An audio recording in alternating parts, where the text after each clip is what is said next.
บ่เจ็บก็ฮักเพิ่นก็แบบแม่แบบแม่คนที่2ก็ว่าได้พี่น้องเนาะแต่ว่าตอนนี้แม่เพิ่นก็อยากเปลี่ยนบ่ให้เอิ้นแม่พี่น้องเนาะอยากให้เอิ้นแบบเป็นสู่เป็นแฟนนะพี่น้องเนาะแต่ก็บ่เจ็บก็บ่ฮู้สิเฮ็ดแนวใดพี่น้องเนาะก็บ่เคยเจอแบบนี้มาก่อนพี่น้องเนาะก็เลยอยากปรึกษาผู้ใหญ่ใจบุญหรือว่า FC ทุกท่านที่เคยเจอเรื่องแบบนี้เฮาต้องเฮ็ดแนวใดเฮาต้องเว้าแบบใดนะถ้าลูกมีหรือบ่มีเฮาก็คบกับแม่บ่ได้นะประมาณนั้นพี่น้องก็เติมอีกพี่น้องเนาะแต่ถ้าบ่ฮักกันเราต้องใส่เงินบ่ใส่ก็อยู่บ่เป็นสุขแน่นอนบ่เจ็บนะต้องใส่เงินสถานเดียวแต่ถ้าว่าแม้ว่าเฮาได้ตกลงปลงใจคบกันพี่น้องเนาะเฮาอยากได้เฮือนหรือว่าอยากได้หยังแม่เพิ่นก็สิเฮ็ดให้นะแต่บ่เจ็บนี่รับบ่ได้พี่น้องเอ้ยจังว่าสิเฮ็ดเทือนเฮาก็บอกกับแม่เพิ่นอยู่สิเฮ็ดเทือน10-20ชั้นเฮาก็เป็นไปบ่ได้คือเก่าพี่น้องเนาะแต่ว่ามื้ออื่นก็สิปรึกษาไอ้เตียงนำที่โทรปรึกษาตอนนี้ก็ย้านรบกวนพี่น้องบ่ฮู้ว่าสิเฮ็ดแนวใดไปบ่เป็นแล้วบ่เจ็บเคยเจอแบบนี้พี่น้อง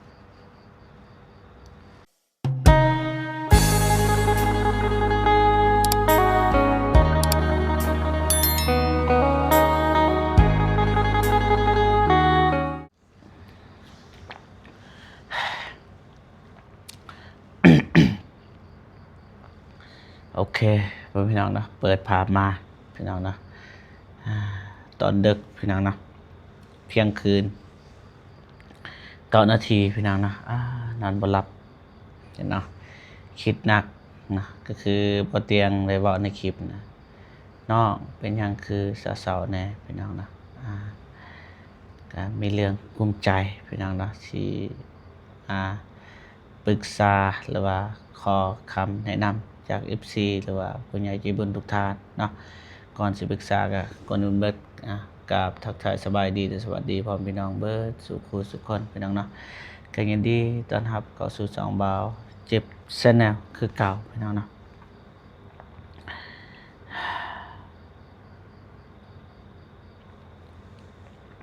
คือจังซี่พี่น้อง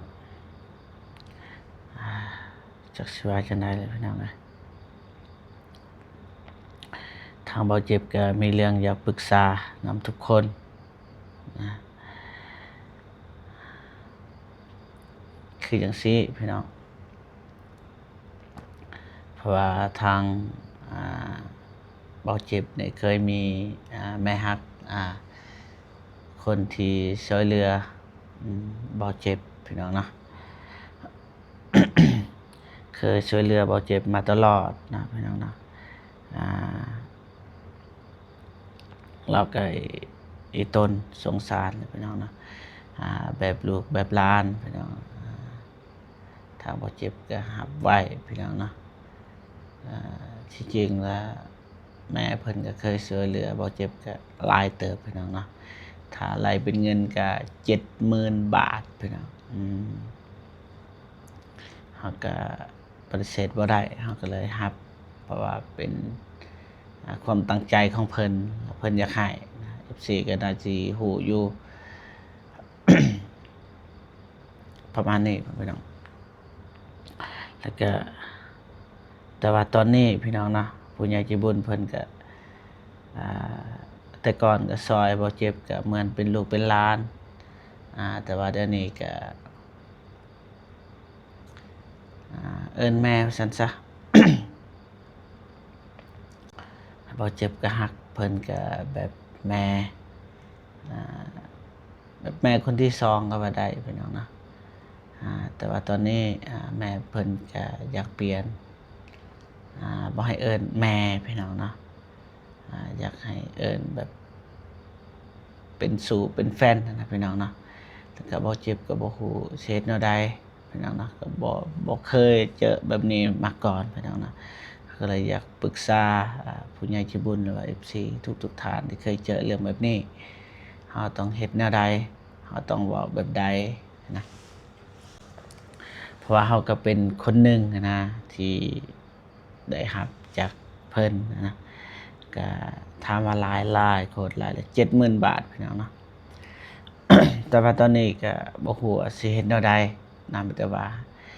มาปรึกษาหรือว่าขอคำแนะนำจาก FC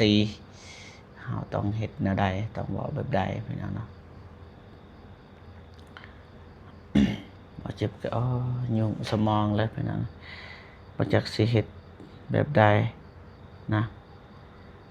เฮาควรเว้าแบบใดเฮาควรวางตัวแบบใดถ้าถามว่าบ่เจ็บนี่คิดจังใดบ่เจ็บก็บอกกับแม่แต่ต้นนะเคยถามว่าแม่ช่วยเหลือเฮานี่แบบใดนะแม่ก็ว่าแบบหักแพงแบบลูกแบบหลานนะเฮาก็ในเมื่อแม่เพิ่นตั้งใจเอาให้เฮาก็รับเอานะผัดมาหู2-3 มื้อหลังแหละ4 มื้อนะอยู่บ่ได้นอนบ่หลับเลยพี่น้องเอ้ยแม่เพิ่นว่านี่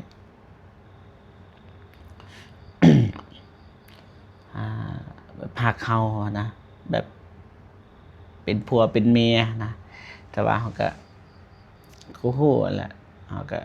รับบ่ได้นะแต่แม่เพิ่นก็ถามว่าเป็นหยังคือรับบ่ได้เฮาก็ว่านี่ก็รับบ่ได้เฮาคิดแบบว่าเป็นแม่ฮักคนหนึ่งนะเฮาบ่สามารถย้ายสถานะเป็นคนฮักแบบผัวเมียหรือว่าคนฮักเป็นสู่เป็นแฟนเฮาบ่สามารถเฮ็ดอันนั้นได้นะเพราะว่าเฮาก็เลยถามแม่เพิ่นว่าเป็นหยังแม่คือเว้าแบบนี้นะแม่เพิ่นก็ว่าแบบเห็นเฮาเป็นคนดีช่วยเหลือแล้วก็บ่มีแฟนก็ให้เฮาคบกันเบิ่งนะแม่เพิ่นก็อายุก็ประมาณอยู่50ปลาย60 ปีนี่แหละเฮาก็ว่าบ่ได้นะแต่แม่เพิ่นก็ถามว่าเป็นหยังคือบ่ได้ก็ว่ามันบ่ได้อีหลีแม่ถ้าเป็นแม่นี่ก็ได้แต่ว่าถ้าเป็นแบบคนฮักเฮารับบ่ได้เลยแม่เพิ่นก็เครียดพี่น้องก็เว้าให้เฮาก็หลายเติบอยู่พี่น้องไม่แต่ว่าเงินที่ช่วยเหลือหั้นแต่ว่าให้ส่งคืนแม่เพิ่นแม่เพิ่นอาจต้องใส่คืนนะถ้าเฮาบ่เฮ็ดแบบนั้นเฮาก็เลยว่าก่อนที่แม่จะช่วยเฮาทำอิฐทำออแม่คือบ่เว้าแบบนั้นนะบัดมาตอนนี้นี่ให้เฮาใส่คืนเฮาก็บ่มีเงินพี่น้องเนาะแล้วก็บ่ฮู้ว่าสิเฮ็ดแนวใดนะแต่ว่าให้ FC หรือว่าผู้ใหญ่ใจบุญนี่ลองเม้นมาเบิ่งว่าเฮาต้องเฮ็ดแนวใดนะเพราะว่าแม่เพิ่นหาก็บอกว่าให้เฮาคบกันนะแต่ว่าเฮาเฮ็ดแบบนั้นบ่ได้พี่น้องเนาะเฮาก็ลำบากใจหลายเติบพี่น้องเนาะลำบากใจเลยความกตัญญูกับความรักมันสวนทางกันเลยพี่น้องเอ้ยเฮาบ่ลืมบุญคุณเด็ดขาดแต่ว่าเฮาสิแบบให้เฮารักกันแบบเป็นสู่เป็นแฟนบ่ได้พี่น้อง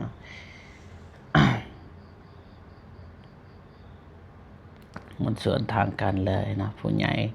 ที่เคยเมตตาเฮามาตลอดตอนนี้แบบอยากเปลี่ยนสถานะนี่แต่เฮานี่บ่ได้คิดเกินนะบ่ได้คิดเกินนั้นเลยนะ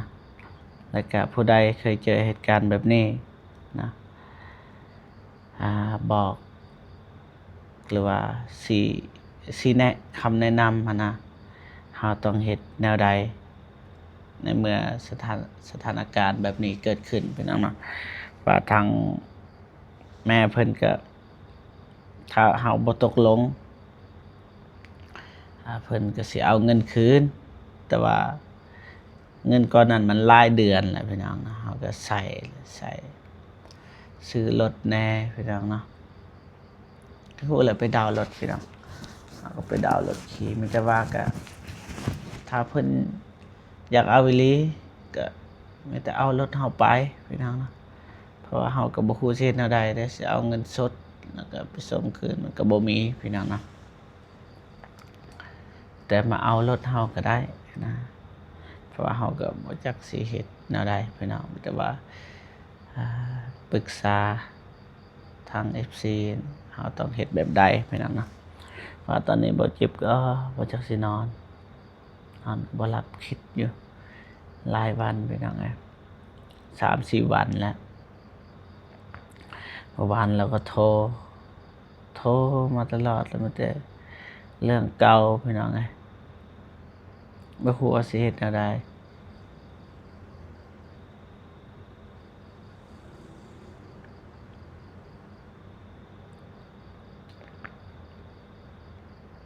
แต่ว่าจังซั่นแหละพี่น้องเอ้ย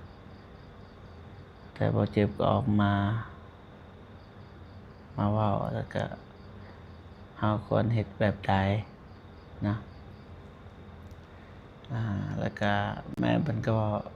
เติมอีกพี่น้องเนาะแต่ถ้าบ่ฮักกันเฮาต้องใส่เงิน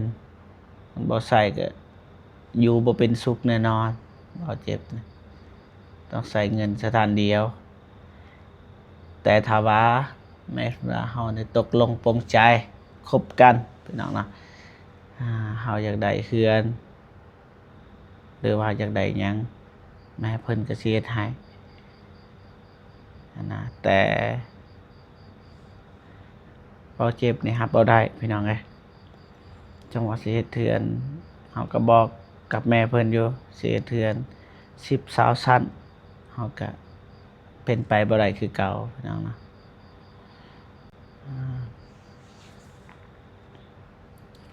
ถ้าบ่ดังนั้นนะหมายว่าถ้าบ่ได้อีหลีรอมันก็บ่จบบ่จบง่ายๆเลยบางทีก็สิลงมาหาพี่น้องมาเคลียร์ตัวจริงว่าเป็นแบบใดนะหรือว่าบ่เจ็บมีคนอื่นบ่นะบ่เจ็บก็ได้ตอบแม่เพิ่นอยู่มีหรือบ่มีพี่น้องเนาะเฮาก็ฮักแม่บ่ได้เฮาคิดกับแม่เพิ่นก็เป็นแม่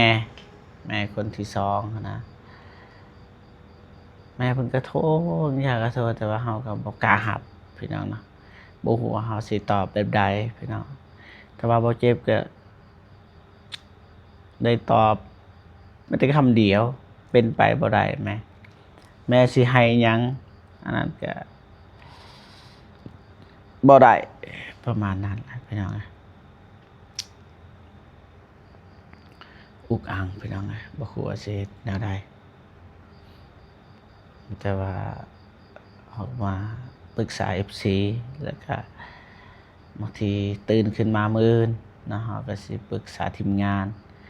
หลายเตียงเพิ่นนะพี่น้องเนาะให้อ้ายเพิ่นสิว่าแบบใดแต่ว่าเฮาจะคู่ทาง FC ทางฝั่งไทยว่าในลาวหรือว่าต่างประเทศนะให้คอมเมนต์มาว่าเฮาควรเฮ็ดแบบใดนะเพราะว่าบ่เจ็บก็ทางตันเลยนะเพราะว่า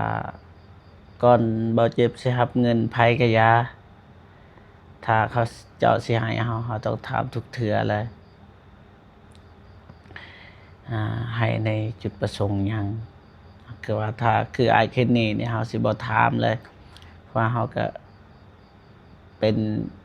ไอ้เคนนี่ก็อ้ายฮักบ่เจ็บนั่นแหละก็เลยบ่ได้ถามถ้าอ้ายเพิ่นส่งเงินมาให้เพิ่นว่าจะซื้อกินซื้อยาเฮาก็สบายเลยนะเพราะว่าเฮาก็ได้คุยมาตลอดพี่น้อง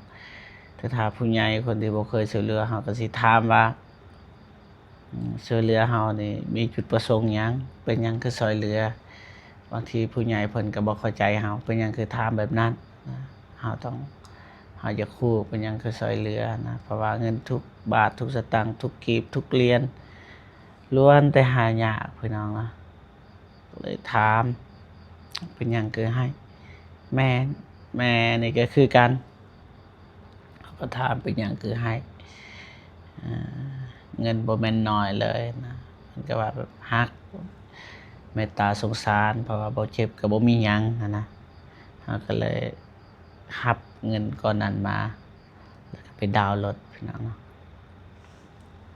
เดี๋ยวสิเล่าให้ฟังเรื่องดาวน์รถพี่น้องแม่เพิ่นโอนมาให้ 70,000 ประมาณ40ปลายล้านนั่นแหละเงินกีบพี่น้องแล้วก็แม่บ่เจ็บให้30 ล้านแล้วก็อายบ่เจ็บอายคนกลาง50 ล้านแล้วก็อายกก10 ล้านนะแล้วก็ทุกเดือนบ่เจ็บก็สิพรเองนะถ้ามิดว่าแม่เพิ่นว่าสิพรให้ แต่ว่ามา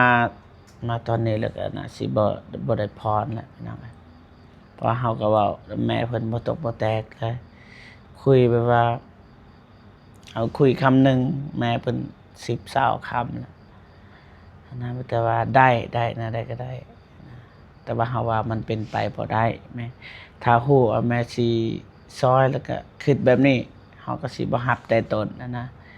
มาเดี๋ยวนี้มารู้สึกว่าโอ้เฮาลำบากไปเบิดพี่น้องบ่ฮู้ว่าสิเฮ็ดแนวใดเนาะ แต่ว่าบ่เจ็บก็เลยมาปรึกษานี่แหละ FC หรือว่าผู้ใหญ่ใจบุญทุกท่านคิดจังใดแล้วจะมีคำแนะนำแบบใดนะเพื่อให้ญาติว่าผิดกฎหมายนะเพราะว่าบ่เจ็บก็บ่ค่อยรู้กฎหมายปานใดพี่น้องเนาะกฎหมายการที่เฮารับเงินจากผู้ใหญ่ใจบุญนะเพราะว่าเฮาก็บ่ได้ขอเพราะว่าบ่เจ็บก็บ่เคยขอเงินจากไผพี่น้องขนาดผู้ใหญ่ใจบุญแบบลูกถ้าบ่มีนะบางคนนะหลายคนถ้าบ่มีก็แชทหาแม่ได้เด้อแชทหาพ่อได้เด้อบ่เจ็บก็บ่เคยทักไปจักเทื่อเลย บ่เคยทักเลยถ้าทักไปมีแต่ว่าถามเฮ็ดหยังอยู่อันนี้อันนั้นนะก็ได้ถามอยู่แต่ว่าเว้าเรื่องขอกีบ1 บาท 1 เหรียญ 1บ่เคยปากขออย่างนั้นเนาะก็คือนำแม่เพิ่นก็ก่อนเฮาสิรับก็เฮาบ่ได้บอก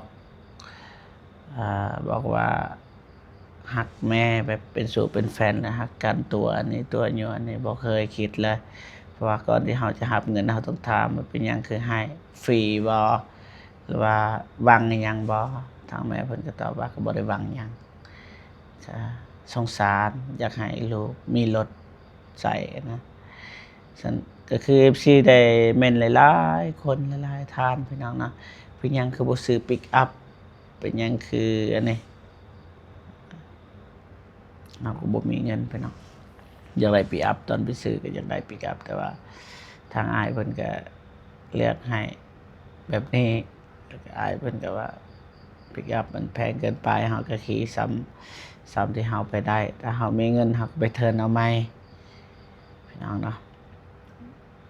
ประมาณนั้น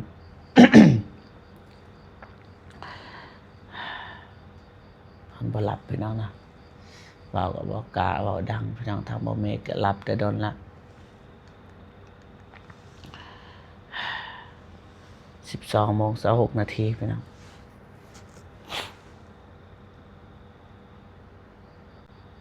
แต่ว่ามื้ออื่นก็สิปรึกษาไอ้เตียงนำสิโทรปรึกษาตอนนี้ก็ย้านรบกวนพี่น้องบ่ฮู้ว่าสิเฮ็ดแนวใดไปบ่เป็นแล้วบ่เจ็บเคยเจอแบบนี้พี่น้องมันสวนทางกันเลยจังหน่อยก็ว่าบ่เจ็บลืมบุญคุณอีกพี่น้องแต่ว่าแม่เพิ่นก็สิลงมาพี่น้องก็เป็นคนไทยแหละพี่น้องส่งมาแม่เพิ่นก็อยู่ไทยส่งมา เงินมาแล้วก็ตอนนี้นี่เพิ่นสิลงมาเว้าเกี่ยวกับเงิน 70,000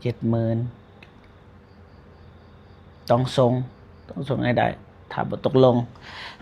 เพราะว่าทางนั้นเขาฮู้เบิดไอ้ลูกหลานของเพิ่นก็ฮู้เบิดเพิ่นคบกับเฮาแต่เพิ่นบอกนะลูกหลานเพิ่นว่าเฮาคบกับเพิ่นเป็นที่เรียบร้อยแต่ว่าทางบ่เจ็บน่ะบ่ฮู้เลยว่าอ้าวเฮาได้ตกลงกันตอนใดเฮาเว้ากันตอนใดนะเพราะว่าแม่เพิ่นก็บ่ได้ฝากเงินมาแหละพี่น้องเฮาก็นับแต่ฝากเงิน 70,000 ก็บ่ได้ฝากอิหยังมาพี่น้องเฮาก็เลยเฮาตกลงกันตอนใดตอนที่เฮาจะเอาเงิน 70,000 คือว่าเฮาก็ได้ถามละเอียดแล้วว่าเป็นหยังคืออยากซอยอยากฮู้เหตุผลนะแต่ว่าตอนนี้ก็กำลังฮู้เหตุผลของเพิ่นว่าเพิ่นต้องการแบบนี้แต่ว่าบ่เจ็บก็บ่ฮู้สิเฮ็ดแนวใดเพราะว่าเงิน 70,000 เฮาก็ไปดาวน์รถเป็นที่เรียบร้อยพี่น้องทางแม่เพิ่นก็ให้ส่งคืนนะถ้าบ่ส่งก็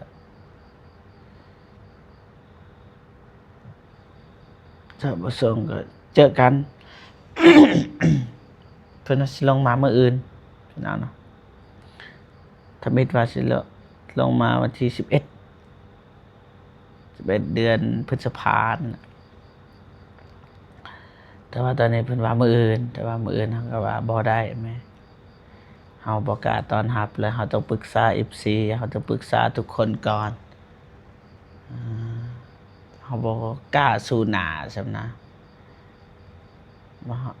คือเป็นจังซี่พี่น้องจากคนที่ฮักแพงกันแบบแม่แบบลูกนะก็คุยโทรกันอยู่แต่บ่เจ็บก็บ่ค่อยได้โทรนะแต่ว่าโทรอยู่แต่ว่าส่วนหลายแม่เพิ่นเป็นคนโทรแล้วก็ช่วงหนึ่งนี่ก่อนแม่สิเอ่ยปากว่าแบบนั้นแม่ก็โทรหาทุกแรงเลยเป็นหยังลูกคือบ่โทรหาแม่เป็นหยังก็ว่าก็โอเคแม่ก็ได้โทรบางทีตอนเห็น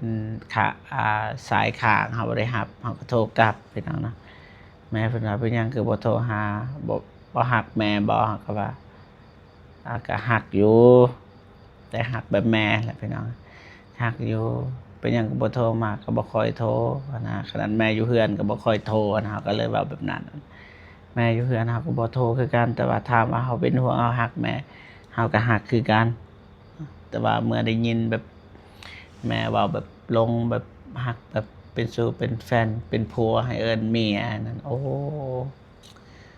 ตอนนั้นวินาทีนั้นนะเฮาคิดบ่ออกเลยเนาะแต่ว่าบ่เจ็บก็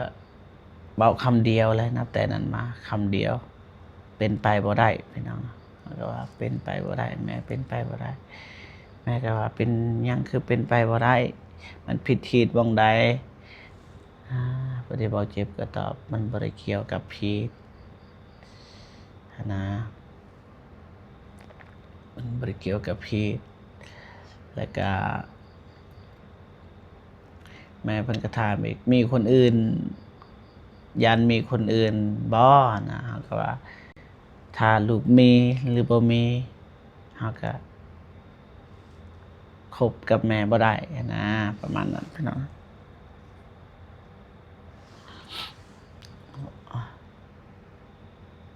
แต่บ่เจ็บก็อยากถามหลายอยู่แต่ว่าบ่จักสิถามนะครับหลักๆก็คือแม่เพิ่นเคยช่วยเหลือพี่น้องนะสิเว้าอีกเทื่อนึงแม่เพิ่นเคยช่วยเหลือบ่เจ็บนะส่งเงิน 70,000 บาทนะแต่ว่าส่งในนามแบบลูกฮักแบบลูกแบบหลานเนาะมาตอนนี้พัดมาเปลี่ยนนะอยากเปลี่ยนเป็นคนฮักนะแต่ว่าเบาเจ็บก็ว่าบ่ได้นะแม่เพิ่นก็เลยว่าถ้าบ่ได้ต้องส่งเงิน 70,000 มานะแต่ว่าเบาเจ็บก็บ่มีเงิน 70,000เพราะว่าเฮาไปดาวน์รถนะ ไม่แต่ว่าให้พ่อแม่พี่น้องเมนคอมเมนต์ใต้คลิปเขาจะเข้าไปอ่านว่าเขาทุกคนให้แบบใดทางที่ดีแบบเบาเจ็บคิดแบบนี้ชวนเบาเจ็บไม่ได้ว่าเนื่องจากเขาบ่มีเงินไม่แต่ว่าเอารถเบาเจ็บนี่ไปพี่น้องเนาะไปขายหรือว่าแนวใดนะหรือว่าให้เบาเจ็บติดหนี้เซ็นบอกเซ็นใบแต่ละเดือนเบาเจ็บสิจ่ายได้เงินเท่าไรก็สิจ่ายแต่ละเล็กแต่ละน้อยซ้ำให้มันจบพี่น้องเนาะเพราะว่าเฮ็ดแนวใดเขาได้ใช้แล้วได้พี่น้องเนาะ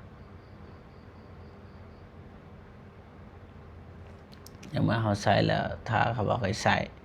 เขาก็จำเป็นต้องใส่พี่น้องเนาะบอกว่าสิเฮ็ดแนวใดพี่น้องนะคิดบ่ออกแต่เมื่อตึบแล้ว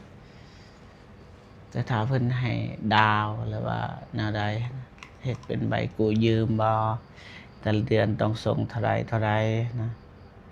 เขาก็สิเฮ็ดแบบนั้นพี่น้อง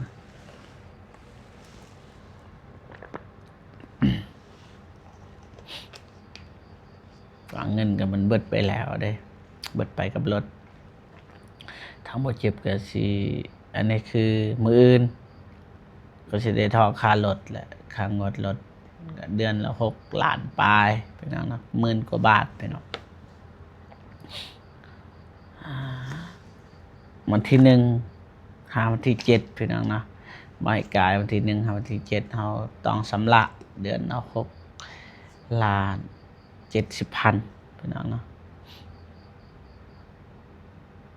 6 ล้าน100,000เอาสำนักซะประมาณ10,000 บาทขนาดเปาเจ็บก็คิดว่าแม่ยังสิซอยนะค้างงดรถตมิดว่าแม่เพิ่นสิซอยแต่ว่าตอนนี้แม่ก็บ่ซอยแล้วเพราะว่าคุยบ่เข้าใจกันไปเนาะถามว่าเจ็บก็ถามว่ามีบ่เงินเดือนก็มีอยู่แต่ว่าน้อยนิดแหละบ่พอเลยซ้ำงดรถไปเนาะคิดว่าแบบแม่เพิ่นก็สิออกซอยนะเฮาก็สิออกนำบางที2 เดือนเฮาเทื่อนึง2 เดือนเทื่อนึงเฮาก็เก็บเงินไว้นะก็น่าสิได้อยู่กับแม่แน่กับอ้ายแน่นะเฮาก็สิซอยกันแต่ว่าตอนนี้ก็บ่เจ็บครับเต็มเลยต้องเสียคนเดียวแต่ถ้าแม่เพิ่นอยากมาเอาเงิน 70,000 แต่ว่าขายรถนั่นแหละพี่น้องส่วนที่ยังผ่อนเขาก็สิผ่อนต่อขายรถแล้วก็ส่งหรือว่าเอิ้นว่าหยังพี่น้องขายต่อนะไอ้เข้าผ่อนต่อนะคันเขายอมผ่อนแต่ว่าเขาต้องรุดนะอะไรก็ได้นะถ้าแม่เพิ่นอยากได้เงินคืนพี่น้องนะเขาก็บ่มีวิธีมันแต่ว่ามื้ออื่นก็สิปรึกษาไอ้เตียงเพิ่นพี่น้องแต่ว่าตอนนี้ปรึกษา FC ก่อนพี่น้องว่าเราควรเฮ็ดแบบใดพี่น้องเฮาก็เว้านำแม่บ่เข้าเลยนะแต่ได้ยิน3 มื้อเรียนเนี่ยคุยแบบเก่าเลยพี่น้องเป็นหยังคือเป็นไปบ่ได้เป็นหยังเจอกันแน่นอนที่ลาวใต้มื้ออื่นบ่แม่นมื้ออื่นก็มื้อนี้แหละพี่น้องเป็นมื้อนี้ตอนเช้าเราสิลงมาเพราะว่ามื้อนี้ก็วันที่1เด้อวันที่1เราสิลงมาลาวใต้เฮาก็ว่าบ่ฟ้าวลงเด้อแม่เด้อเฮาบ่พร้อมต้อนรับเทื่อเพราะเฮาต้องปรึกษา FC ก่อนผู้ฮู้ก่อนว่าเฮาบ่ฮู้สิเฮ็ดแบบใดนะย้านว่าเฮ็ดเว้าผิดอันนี้อันนั้นแต่ว่าเฮารับรองเลยพี่น้องนับแต่ต้นนะ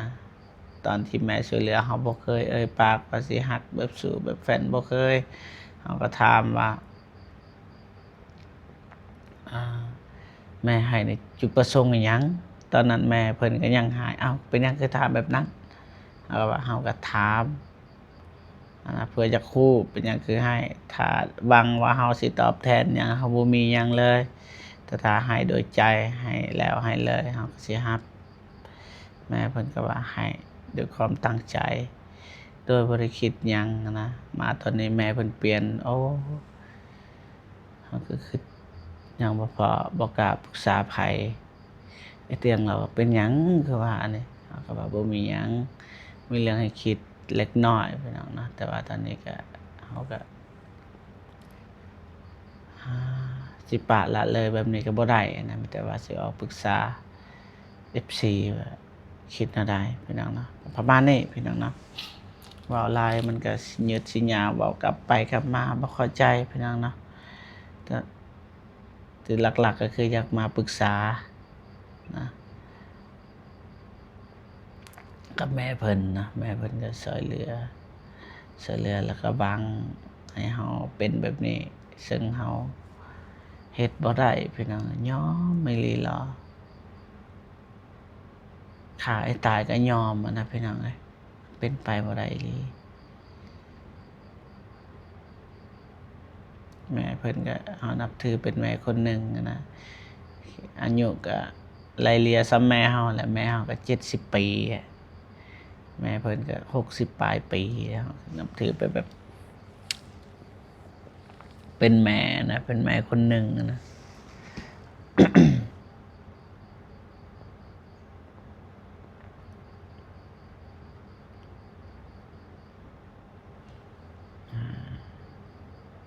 แม่เพิ่นก็ให้คันอยู่2คนคุย2คนนี่ยังบ่กล้าคุยแล้วจะคุยบ่หลายๆคนแต่ว่าแม่เพิ่นก็บ่ได้ว่าเฮาดอกว่าเฮาเคยสัญญาแต่ต้นหยังแม่เพิ่นก็บ่ได้เว้าแต่ว่าแม่เพิ่นก็พยายามให้เฮาปรับปรับความคิดให้แบบว่าให้ลองคบนะคบกันเบิ่งคบถ้าลูกคบนี่ลูกสิมีทุกอย่างแม้กระทั่งบ้านรถอยากได้รถปิกอัพก็ได้อยาก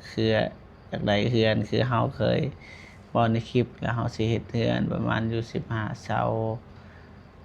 เฮ็ดน้อยๆหรือว่า9เสา10เสาแม่เพิ่นก็ว่าบ่ต้องเฮ็ด20เลย20เสาเฮ็ดใหญ่ๆเลยแต่ว่าเฮาก็รับบ่ได้ถ้า FC ได้ฟังในคลิปไปหาบ่ตูนผู้ใหญ่เพิ่นสิซอยซาวต้นว่าเฮาก็ยอมรับบ่ได้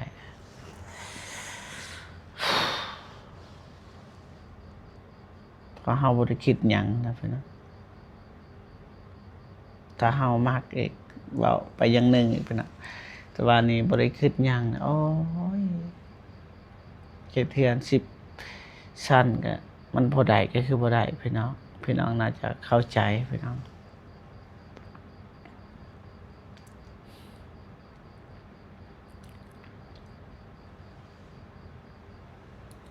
แม้แต่มื้ออื่นนะสิปรึกษาไอ้เตียงเพิ่นอ้ายเพิ่นสิว่าแนวใดคลิปนี้มื้อแต่สิลงนะพี่น้องเด็กก็สิลง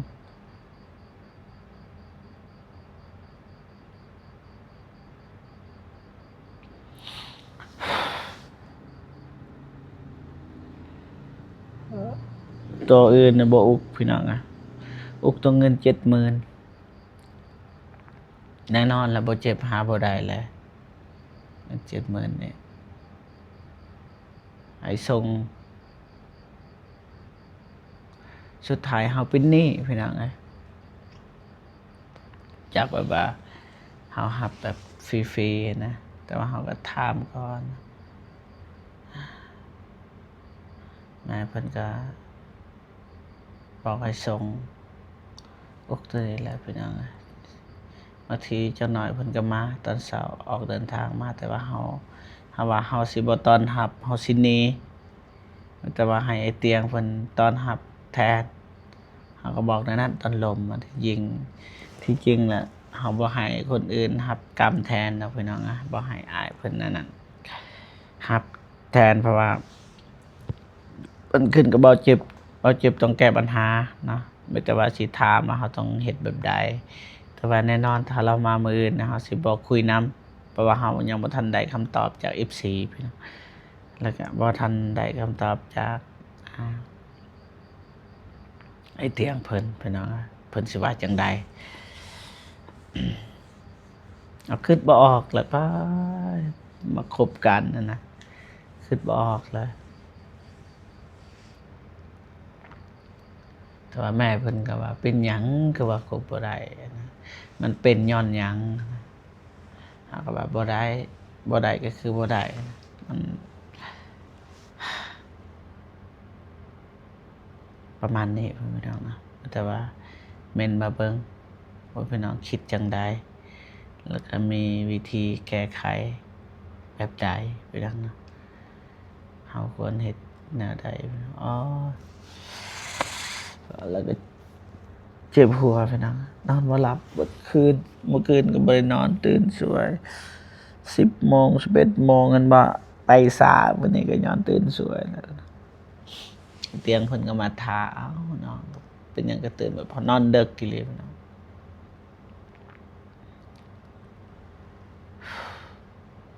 ก็สิปรึกษาทางผู้ใหญ่เพิ่นก็คือบ่เจ็บก็มีไอหักอยู่พี่น้องเนาะคืออ้ายเคนเน่เพิ่นเฮาก็สิลองปรึกษากันเบิ่งแต่ถ้านะพี่น้องนะแต่ถ้าบ่เจ็บสัญญาว่าสิแต่อย่างว่าส่งเงิน 70,000 ครบบ่ถ้าครบนี่สิส่งเงินมาให้แบบนั้นก็เพราะว่าแต่ว่าอันนี้ก็บ่เจ็บก็บ่ได้บอกหยังเลยมีแต่ถามว่าแม่มีจุดประสงค์หยังเป็นหยังคืออยากให้แม่เพิ่นก็ว่าอยากให้เมตตาสงสารก็บ่ต้องคิดหยังหลายก็นับถือแบบลูกแบบหลานนะแต่มาตอนนี้แบบมาเปลี่ยนนะมาเปลี่ยนก็ประมาณอยู่3 มื้อนี่แหละแล้วหากก็ว่าเปลี่ยนครับเอ้าก็ว่าแม่เป็นหยังคือบ่บอกแต่ต้นนะเป็นหยังคือมาบอกตอนนี้นะยังงึดตัวนี้นะคือบ่บอกแต่ก่อนให้เงินในบังอันนี้นั่นก็เลยว่าเป็นไปบ่ได้แต่ถ้าแม่อยากได้เงินก็เอารถไปมีอย่างเดียวแล้วมันจะให้แม่เอารถไปแล้วเราบ่ฮู้สิเฮ็ดแนวใดเด้พี่น้องหรือความคิดบ่เจ็บเฮาสิถอกเป็นเดือนเอาแบบเฮากู้เงินนะเฮาสิถอกเป็นเดือนเอาเดือนเท่าใดเดี๋ยวว่ากันพี่น้องเนาะทั้งหมดทั้งมวลบ่เจ็บก็บ่ฮู้อีหยังแหละมันจะว่าแบบนั้นพี่น้องขึ้นอยู่กับ FC แล้วก็ผู้ใหญ่เพิ่นแล้วก็สิปรึกษาเตียงแน่ไอ้อนงแน่พี่น้องแล้วก็ทีมงานเขาเจ้าสิว่าจังใดพี่น้องเนาะบางทีก็ถ้าเป็นไปได้ก็ขายรถ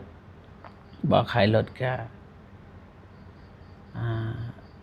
ยืมเงินแบบกู้อันน่ะกู้ใส่เป็นเดือนถ้าบ่เจ็บใส่บ่ทันก็สิหาทีมงานนั่นแหละให้ช่วยเหลือใส่แทนเพราะว่าเฮาก็บ่มีลีลานะเพราะว่าเฮาบ่ยอมแบบคบกับแม่เพิ่นนะ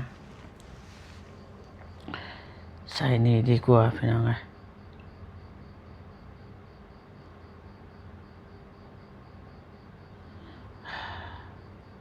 ประมาณนี้พี่น้องเนาะครับว่ามีหยังหลายนะมาปรึกษาทาง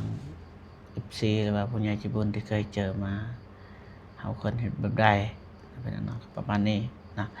สุดท้ายท้ายสุดนี้บ่เจ็บก็ขอให้พรให้ใช้แก่ผู้ใหญ่ใจบุญทุกท่านนะ FC ทุกท่านเนาะ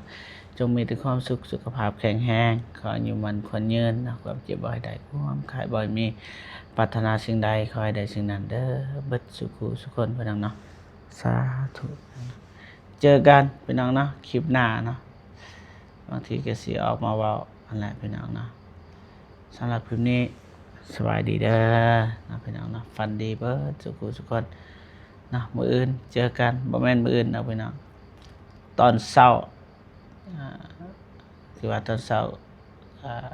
เจ็บก็ตื่นสวยนะพี่น้องเนาะประมาณ10 โมง 11 โมงพี่น้องตอนเที่ยงเดี๋ยวเจอกันพี่น้องสำหรับมื้อนี้สบายดีไปก่อนพี่น้องเนาะไปบ๊ายบายมีแต่ว่าให้ FC เม่นมานำกันบ่เจ็บสิเข้าไปอ่าน เนาะแล้วแก้วิธีนำกันพี่น้องเนาะ